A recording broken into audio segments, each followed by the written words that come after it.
Going the distance with local sports. This is the X Sports Network.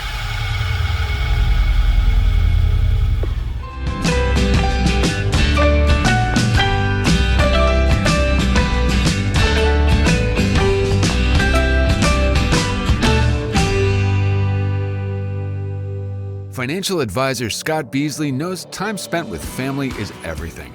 As a founder of Beasley Wealth Management, his mission is to give clients the freedom to enjoy time with family without the burden of financial concerns. A local of Lawrenceburg, Scott deeply values building relationships with clients, ensuring they make informed decisions concerning asset management, tax planning, and retirement planning. Offering a free initial consultation, Beasley Wealth Management helps clients pursue their aspirations with confidence. Banking made simple and convenient. At Builtwell Bank, we're here for you. Whether you're making a milestone purchase or saving for retirement, our dedicated financial team will walk with you every step of the way because we care. From personal banking accounts to making sure your business and commercial needs are met, we'll make sure you have a dedicated Builtwell banker that understands your unique needs and goals. Serving Lawrenceburg and Summertown. Come see us today. Member FDIC.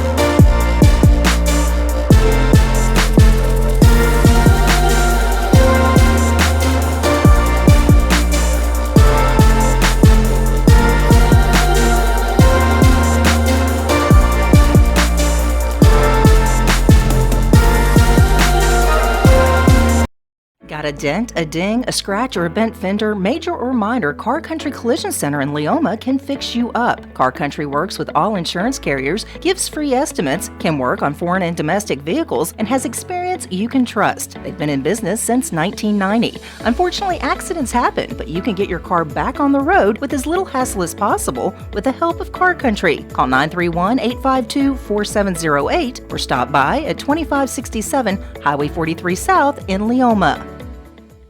At C&B Linen, fast, friendly, and reliable service is our promise to you. Because you're not just a customer, you're family. From multi-use linen to branded floor coverings and a complete range of cleaning supplies, C&B Linen is here to make sure you have everything you need. From our high-quality products to our fast, friendly, and reliable service, you'll experience the difference with C&B Linen. Because you're not just a client, you're part of our family. You'll be winning with C&B Linen.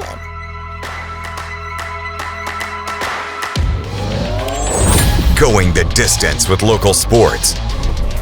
This is the X Sports Network.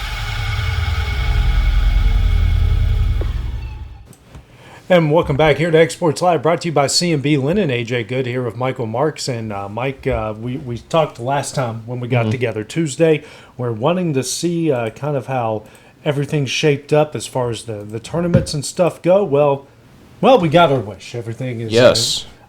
Is everything clear on the softball side? I'm not sure if I would say there's still a couple of teams that have a couple of district games to play, but I do think that it was. I don't know if it's final, but it looks like it'll be Community and Summertown as the two hosts. If they're doing the two teams, kind of like the District 9 is on the baseball side. If not, it'll be a Cascade or a Community with if it's a one-team host.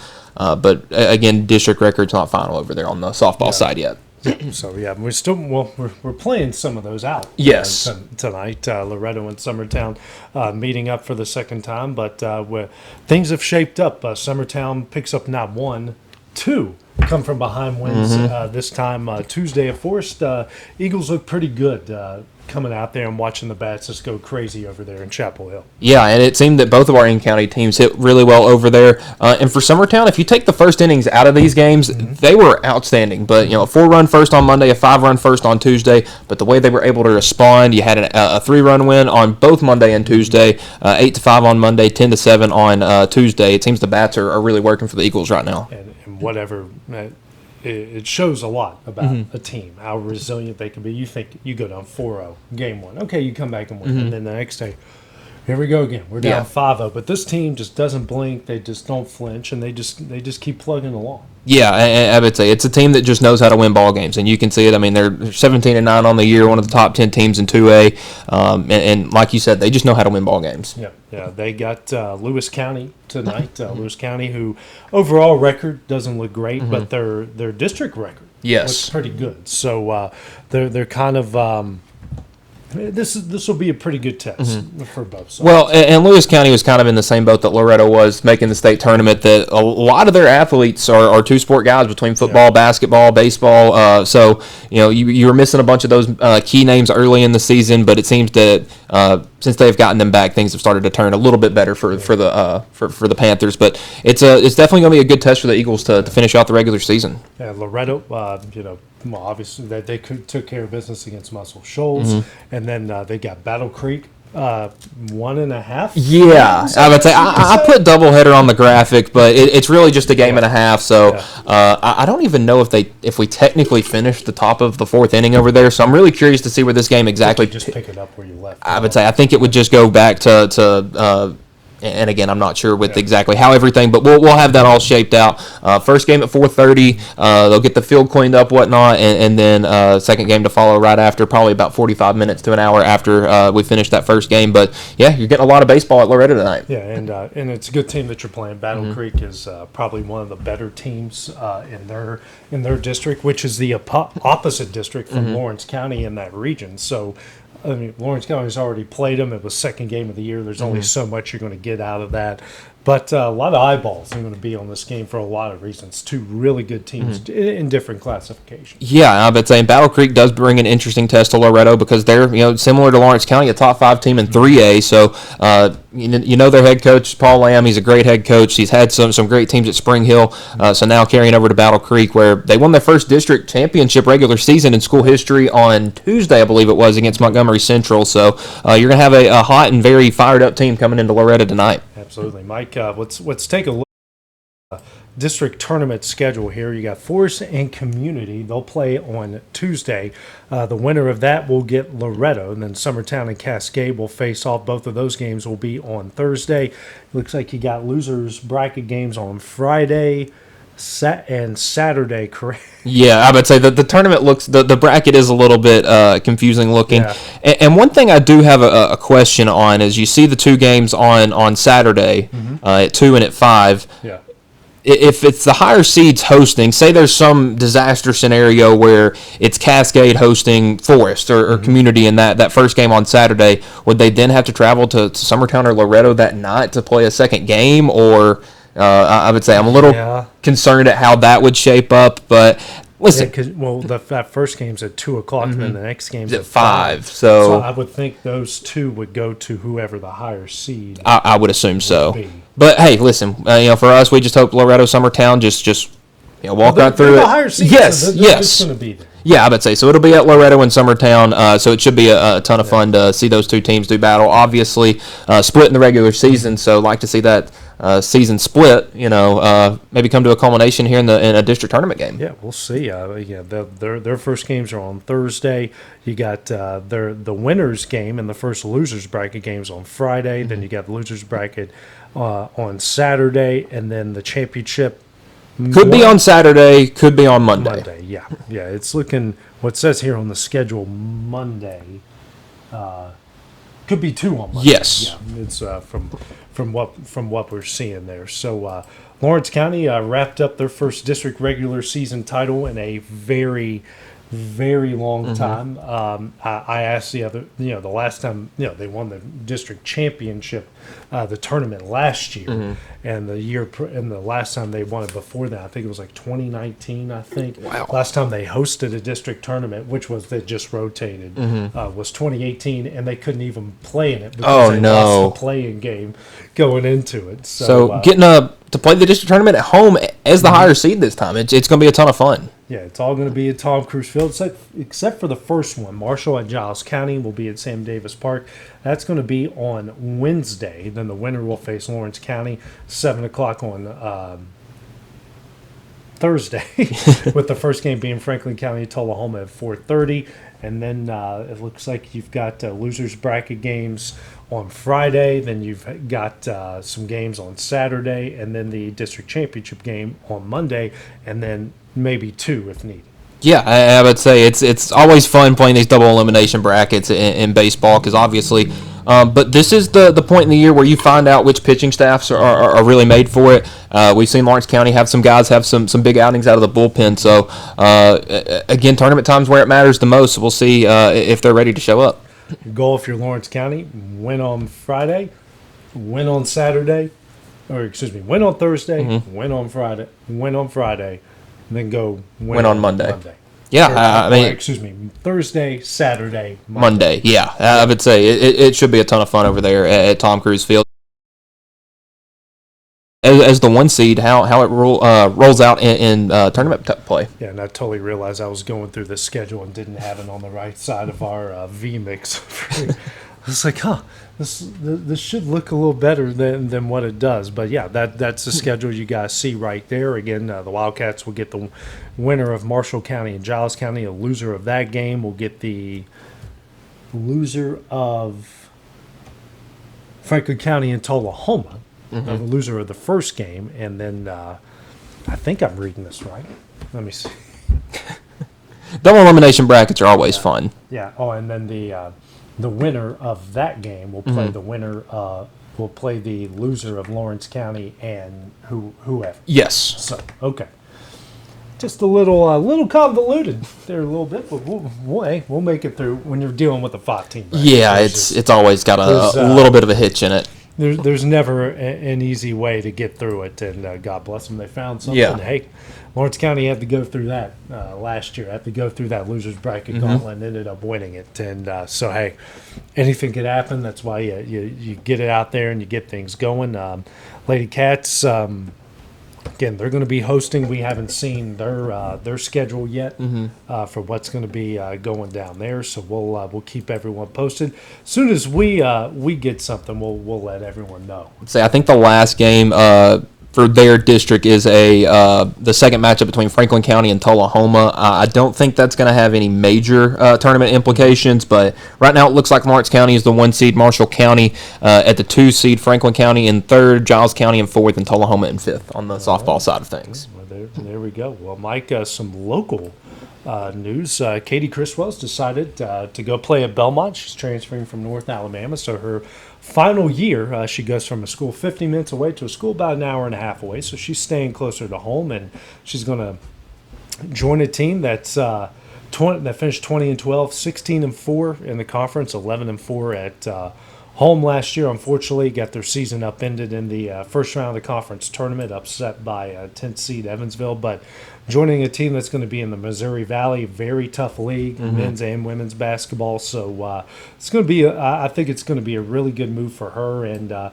don't blame her at all, having gone through all the different coaches that she's had to go through over there at UNA. It's about time for her to get a new start, and I think it's a good place to go. Yeah, obviously, and like you mentioned, the Missouri Valley is an extremely tough conference, so she's definitely stepped up the competition in a way. But I think it's a great fit for her. I mean, we've seen a ton of athletes have really good success at Belmont, so from the local area. So it's nice to see Katie Criswell make that jump. Yeah, and you step up, and my wife was asking me, "Is this a step up?" I said, "This is a step up." Again, it's nothing against UNA or nothing against the ASUN, but the ASUN is considered a bottom, not a bottom, but a lower league than say definitely the SEC, and I think most people, both men's and women's, would consider it below the Missouri Valley. Yes, well, and the Missouri Valley, when it comes to men's and women's basketball, is one of those that's kind of like the Sun Belt is in baseball. It's just an extremely tough conference. It may be seen as one of the mid-majors, but it's right up there with some of those major conferences. All right, Mike, we'll move ahead here to some college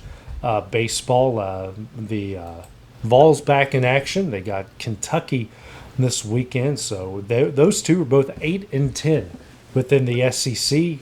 Take 2 out of 3, you end up 10-11. You sweep your 11-10. Last thing you want to do when you're looking at there's kind of like this wall between, like, okay, you're still being considered for the NCAA tournament. then there's this wall that's like LSU, South Carolina, Missouri, clearly the bottom. You want to stay above that wall. Yeah, and you'll probably the SEC will probably be a 10 or 11 bid league this year, so you just need to stay out of that bottom third, really. Yeah. And with some big weekend series come up, you need to win the games you're supposed to win. You need to win all the midweek games. It would be nice to sweep Kentucky. 2 out of 3 would be nice, but with Alabama coming in this weekend, it's going to be nothing easy. No, I mean, and you just got to take care of business. I mean, yeah, your record's 27-14. More than likely, you'll hit that 30-win threshold. But, yes. I mean, you'd like to not be a 3 seed or a 2 seed and have to travel extremely far. You'd like to make a fight for a 1 seed and see if you can end up being one of those 16 national seeds. Well, if you finish with a winning record in the SEC, it makes it look like, okay, when they do put you into the NCAA tournament, it's not a lot of people, just eye roll because of where you are. Yeah, these next 2 weekends are going to be huge against Alabama and Kentucky. If you could win both series, that would be huge. If you could get a sweep out of one of them, that would be even better. But the season's still long from over for Vol baseball, despite a subpar weekend this past weekend. Speaking of long but over, Tennessee softball, huge series this week. They've got Alabama coming up at their home ballpark, and man, it's a big deal, yes, right there for the Lady Vols here. Definitely got to take care of business in a big way. The second best team within your league, and it's Alabama. It's top 10, and it's Alabama. Yeah, I would say that's all you need to say. It's Alabama. Lady Vols have been playing a lot better in SEC play as of late. They've won their last, I believe, 4 of their last 5 series. So getting back on a hot streak. Did suffer a tough loss to Duke last Wednesday, but got a nice big win over Radford on Tuesday night, and you got Alabama coming in. That's going to be a fun matchup. We've seen those two meet up in the postseason a ton lately, so I mean, it just tells you to the caliber of those two programs. I also like to correct myself. I've shifted ahead in the baseball schedule, and Mike politely corrected me without me even noticing. They play Alabama. The baseball team plays Alabama tonight, so that's a top 15 team coming here out. So both Bama's teams in Knoxville this weekend. So yeah, I would say looking at the schedule, there are a bunch of rivalry games going on this weekend. I think we have like a North Carolina Duke rivalry going on in baseball over the weekend. So a fun little rivalry weekend here as we just passed the midway point of conference play. Yeah, if no one wants to go too far from home, UT Southern softball has got a senior. It was supposed to be on Saturday. It's been moved up to Friday because of severe weather coming into the area. It's a big one for the Firehawks. It's they're playing. I got the right spot. They're playing Blue Mountain Christian. Both of them 11-9 within the league. So if both of them are trying to kind of get into that NAI tournament, I think they're pretty good where they are. Win a couple wins here and there, and they'll be above that level. But if they can get a split or get a sweep here, that puts them above them and puts them in that 4 spot in the conference tournament coming up. Yeah, and it was really big to get 2 wins over Bethel on Tuesday. It had the rough couple of weeks, so nice to see a couple of wins come in. And then if you could secure it on Senior Day, coming up tomorrow, that would be really nice heading into the, like you mentioned, the conference tournament and the potential NAIA championships. Yeah, so that would be really, really nice to see for the Firehawks over there. And they're trying to host the baseball team will go play ABAC, or the Abraham Baldwin Agricultural College. Oh, that's a mouthful. So that's a top team in the league, though. Yes. And, UT Southern's got the first of 3 coming up tomorrow. They got 1 tomorrow, 2 on Saturday, weather permitting. So this team that's kind of turned things around at a rough start to the conference play, and now their conference tournament's coming up next week, and this is put himself in a good position. That's a really good school to go up against. Yeah, and to beat the best team in your conference the last weekend heading into the tournament play would be huge for a lot of momentum. Again, you mentioned the team had a rough start heading into conference play, but are back over 500 overall in the season, so it'd be nice to see them make a little run here in the postseason. And the top teams in the A-Sun in their conference, or in their divisions, the softball team and the baseball team, congratulations to Nash Rippon. Rippon hit his 12th home run at Tennessee Tech, which is which became the 57th of the year for the school, which broke the single season Division I record that they set 2 years ago with Wow. 56. So they've already got 57 for Rippon. That was his 12th of the year. So congratulations to them. I believe they're at Eastern Kentucky coming up. So that's a big one there. And I believe softball goes to Central Arkansas. Let me scroll down. Hopefully find the right one. Yep, they got 3 at Central Arkansas. Doubleheader on Saturday, 1 on Sunday. And then softball's got one more series at home. Baseball. Let me check here quickly.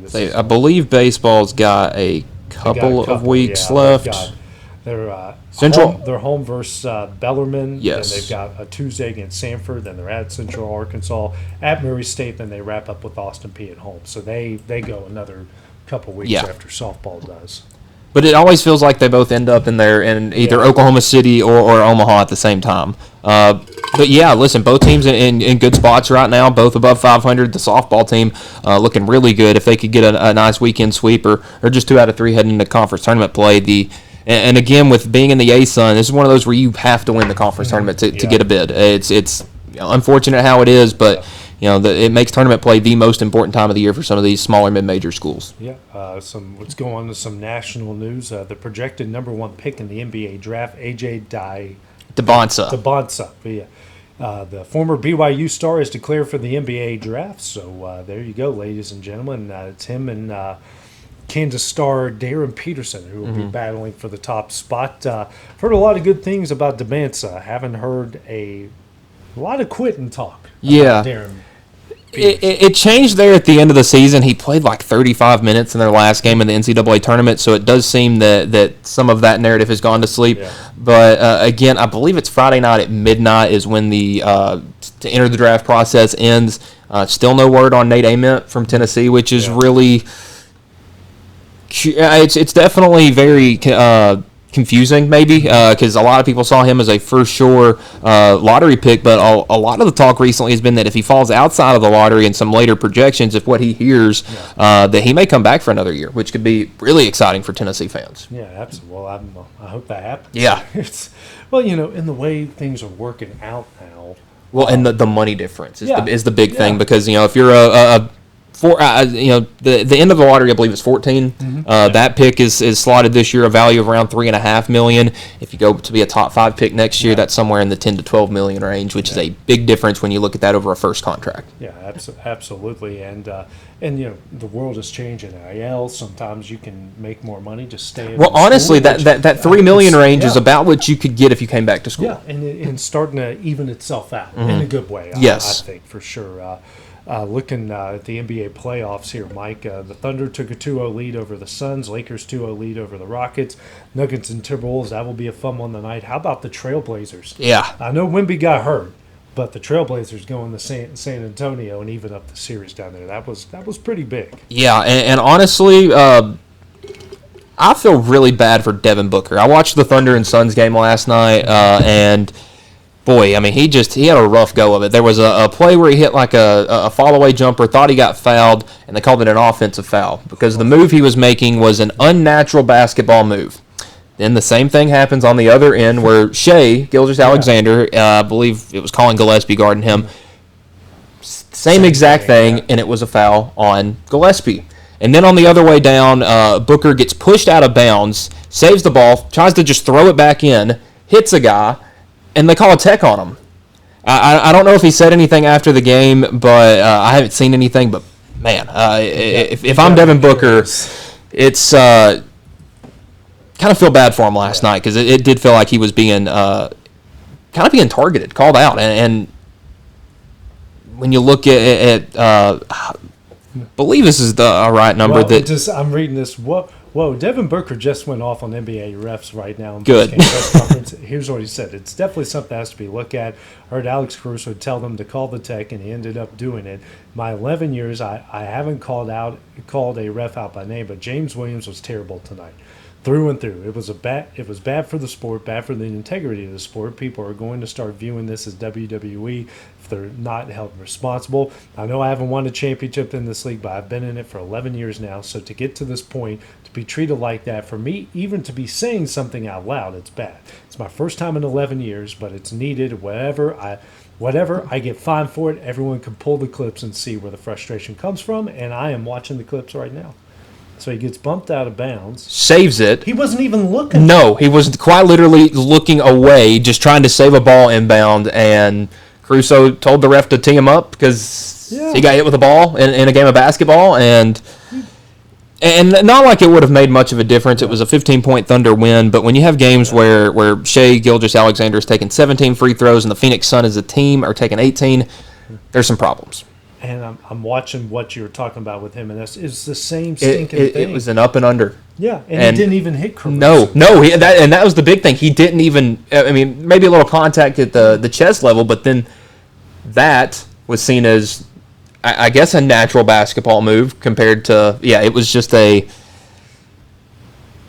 I feel like that's a big reason why the people are having a hard time watching the NBA this year is things like that. You see a lot of favoritism when it comes to certain players, and it makes the games hard to watch sometimes. That's why I like watching some of these games like the Knicks and the Hawks. You know, you don't have anybody that's just egregious with foul calling. Maybe the Cavs and the Raptors wouldn't be as bad, but a game like that, it's hard to watch the Thunder. I tried to watch the NBA Finals last year, and it's just a foul fest. SGA just going. Yeah, and it's not fun to watch. Yeah, like someone needs to be like, I mean, you got 3 officials. Did you guys not watch game film? You guys not see this? I'd say it must be one of the things where you just hang the whistle up at night, go home, and come back the next day. I mean, unreal. It's bad. East-wise, Piston Magic evened up. Cavs up 2-0 against the Raptors. They're in Toronto tonight. Hawks Knicks evened up. They're in Atlanta tonight. And the 76ers evened things up last night. Yeah, really impressive to see them take Game 2 from Boston, especially as dominant as Boston looked in Game 1. Game 3, I believe, coming up tomorrow. Should be a fun one. Anytime those two teams get thrown in a series together, it's going to be magic. Hopefully it can go 6 or 7 games to give us some fun mayhem, I guess is the way I want to put it, to watch. Mayhem, starting to see some of it in the NHL. Avalanche Kings, that's not too... Yeah, that's 2-0. They play tonight. Stars in the Wild, I watched the bulk of that yesterday. That was a great game. That was a lot of fun. Yes. In that game, the Wild able to pull that one out and even things up. Golden Knights and the Mammoth. What a great mascot. NHL playoff series. The Knights and the Mammoth. Wow. They're evened up. The series goes back to Utah. Now Oilers and Ducks evened up. The Ducks need to go back to their old uniforms. Yeah. This orange thing. I'm not liking it. Crazy. I mean, they literally look like District 11. Yeah, out there from the actual movie. Yeah, I'd say it looks like something you'd wear in the Olympics. It does not look like the Anaheim or the Ducks. Yeah, Eastern wise, Sabres and the Bruins. Bruins evened up. They play again tonight. Lightning and the Canadians. Canadians got a really good win. I watched most of the second period when I was eating after my game in Alabama yesterday, and the Canadians. Just scrappy, man. They got a bunch of old scrappers on that team, and the Lightning needs to adjust to it. The Hurricanes and the Senators and Ottawa tonight. I pretty much that's going to go 5 max. Yeah. I think Carolina's is better. And then our first sweep, which I did not see happening. The Flyers are going to go for the sweep on Saturday. I would say I watched that was actually the game I watched a good bit of last night. Penguins had a 1-0 lead heading into the second, but man. Philly, when they get going, they are hard to stop, and it's easy to see why. And it's crazy that they're the 3 seed, and Pittsburgh's the higher seed. But I watched Game 2 and Game 3. They look like 2 completely different teams. They did, and one's on fire. And I'm telling you right now, it's a good thing I'm not living in Pennsylvania. Oh yeah, because it would. That's a crazy first round matchup. Pittsburgh and Philly. I mean, they've played each other in the playoffs a lot in the past, but they are. This is something, man. Yeah, this is something. And the Flyers mascot is terrifying. Yes, I would say I kept seeing him around the arena last night. He's terrifying. Yeah. Well, congratulations to the New York Mets. You finally won a game. Did you see Danhausen take credit for it? Yes, they are no longer cursed. Oh man, gotta love that. It's what's crazy about them. They had lost 11 in a row, but their run differential is only -26. The team above that they're tied with at the bottom, the Phillies, is -50. Yeah, and I thought the Phillies were supposed to be good. I thought their pitching staff looked good, but they have really struggled this year. And I saw a stat today that the last time the Mets lost 12 straight games, that the Jets actually, I believe, played in the conference championship game. It was like 2002.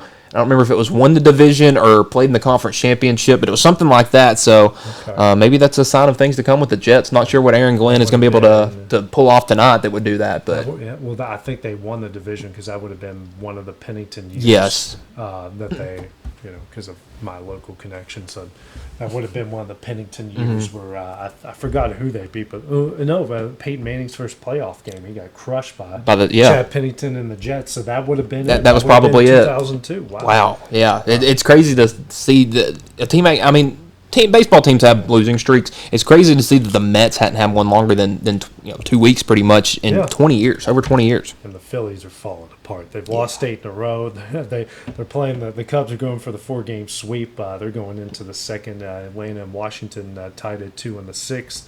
Milwaukee and Detroit, they're in the 6th as well. Tigers up 2-1 there. Again, everyone in the Central, NL Central still has a winning record. Only 2 games separating the Reds at the top and the Brewers at the bottom. That's crazy. It's eventually going to even itself out. I would say once they start playing each other a lot more, because that's the fun thing about with the schedule switch up is you playing everybody now is you're not playing your divisional opponents nearly as much. I used to like watching the Red Sox and Yankees play 20-25 times, but now you get to play everybody, which I think is kind of fun. NL West is fun. Padres and Dodgers each 16-8. Diamondbacks not just 2 games behind, 14-10. AL East is a little fun, but we've got so much time to play. But how would you think the first 24 games in the Tony Vitello experiment has gone so far in San Francisco? The record may say a little bit below 500, but honestly, the past couple of weeks, that series with the Reds, despite them losing it, was electric. Kind of got some eyes on them, and then you get a little sweep against the Nationals, and you've won 2 straight against the Dodgers now. I mean, that 3-run home run that Patrick Bailey hit last night. I haven't seen Oracle Park jumping like that since it was Madison Bumgarner and Tim Lincecum on the mound. So it was fun to see the Giants get that big win last night. And honestly, it was a rough start, but I think the ship started to settle, and maybe we'll start to see some the Giants pick up some of that Tony Vitello mantra, that energy, because it's starting to seep through those guys. So 24 games, you got 100. That's so about an eighth of the way through. Yeah, eighth or a seventh, somewhere around there. To the NFL drafts tonight, a lot anticipation for that in Pittsburgh. God bless anyone that wants to drive there. I saw someone the other day. I've been talking a lot about it. They're showing like someone was driving through, and they showed that opening spot when you go through the tunnel and you're on that golden bridge and you see the city pops out. And they go, it's a beautiful view till you realize to get to where you're going, you need to make a split-second right turn in 3 seconds. I'm like, yep, that's Pittsburgh. Welcome to it. But New England Patriots head coach Mike Vrabel won't be with the team for the 3rd day of the NFL draft. As I said the other day, I promised my family, this organization, and this team that I was going to give them the best version of me that I can possibly give. In order to do so, I have committed to seeking counseling starting this week. Vrabel said Wednesday night, something I've given a lot of thought into, and I would advise a player to do so if I was counseling them. I've always wanted to lead by example, and I believe this is what I have to do to be the best husband, father, and coach I can possibly be. This is not an easy thing for me to admit, but it is one that I know will make me a better person. I appreciate the support that everyone has given me. Promise a stronger resolve. This comes on the heels of his press conference Monday or Tuesday. Where he's had difficult conversations. Pretty much threw Diana Rossini under the bus right there. Oh my goodness! Did he ever? Did not really answer any questions about her. Period. Mike, this is not. I know it's not to the Michigan level of things, maybe, but it's not far from it. It's definitely not a good look. And the New York Post this morning actually posted some photos of them in a bar from 6 years ago, and it was some. Rather seductive hand placement. I'll put it that way. It's not a good look, and I kind of feel bad for Rossini because she was I guess you could say, had the most to lose from this, because there's probably nothing repercussion-wise that's going to be done to Vrabel, but it's definitely not a good look for the Titans or the Patriots. You can take this back to, because 6 years ago he was in Nashville. Not a good look for either of them. Yeah, I'm trying to... Okay. Yeah, that one. Yeah. Found a good look. Yeah, and then the leaning in for the kiss, that's even worse. 6 years. 6 years ago. Yikes. So this is obviously something that's been going on for a while, and not a good look. Yeah, and I would say she was out there saying, "Hey, we were there with other friends," and he was just like, "I've had difficult conversations." Yeah, I would say they're telling two different stories, and Vrabel's is the one definitely getting the most attention right now because it's the one that seems the most likely. Yeah, he's the only one talking. Yeah. And okay, I guess good on him for recognizing that he's got a problem. I just hope that his counseling isn't with somebody. Yeah, 5'2". Yeah. They used to be an NFL reporter. Let's go. Final mock draft I'm seeing here on ESPN. Top pick Fernando Mendoza from Indiana to the Raiders. David Bailey, defensive end to the Jets. Jeremiah Love to the Cardinals. The Titans are going to get linebacker Sonny Styles from Ohio State. Arvell Reese from Ohio State, defensive end, is going to go to the Giants. Those are the top 5 picks right now. And listen, honestly, I don't hate that pick for the Titans if Styles is available because he was one of those guys that had an excellent draft combine because his numbers were incredible. And with him being a linebacker, that's a guy you can put on the edge. That's a guy you can have roam in the middle of the field. It definitely gives you a lot of options. Again, I'd like to see them go a little offense because I did feel like that was the part that was lacking the most with them this season. But you don't need a quarterback, and I don't know if there's a receiver I would take inside the top 10 other than Carnell Tate. So it's but honestly, I think Styles is a great pick for them. Yeah, it looks like Ty Simpson might go to the Cardinals because they Wow. got a trade through with Miami through Denver. So this was Miami's pick from Denver on the back half of the draft. The second to last pick, and the only Tennessee person I see is Colton Hood, projected to go 29th on a pick from the Rams to the Chiefs. Yeah, I'm kind of shocked to see Jermon McCoy fall out of the first round because, I mean, he's been a lock first round for almost every draft I've seen up to this point. Colton Hood did have a really good draft combine as well, so I can see him definitely being a first round pick. But again, shocked to see McCoy fall out of the first round. But it seems like there's a ton. It's a lot of big guys in this draft. It's a lot of offensive linemen, defensive linemen, those kind of guys. Game's one up front, and it's where you got to go with it. And I think that's where in such an offense forward league, I think the best way to go with all of that is everyone's overcorrecting. We're just going to go all defense. Right now, nothing wrong with that. You got to do what you got to do at this point. But again, I'm only seeing 2 quarterbacks that could go. I saw Drew Aller's name thrown out there, and I don't know, guys. I don't know. The top 10 on the draft board, the best available, according to ESPN, Arvell Reese, Fernando Mendoza, David Bailey, Jeremiah Love, Francis Mayuga, the offensive tackle, Caleb Downs, Sonny Styles, Mansour Delaney out of LSU, Ruben Bain Jr. out of Miami, and Mekhi Lemon out of USC. And then you got Jermon McCoy's the 16th best available, but then again, I didn't see him in the I didn't see them in there. If there's, I'm curious if tore his ACL. Okay, yeah. I would say I'm really curious to see if Ty Simpson does go in the first round because 2022, there was the only Kenny Pickett taken in the first round, and before that, it had been a while. So really curious to see how many quarterbacks end up going in this first round. If Simpson is around pick 30, or if he falls to the second round. Yeah, we'll see. And then we'll break down the draft, everything, what the Titans did, what everybody else got on Monday, Mike. So that will wrap up a week here of X Sports Live here, brought to you by C&B Linen. So from Michael Marks, I'm AJ Good. We'll see you guys next week. Going the distance with local sports. This is the X Sports Network.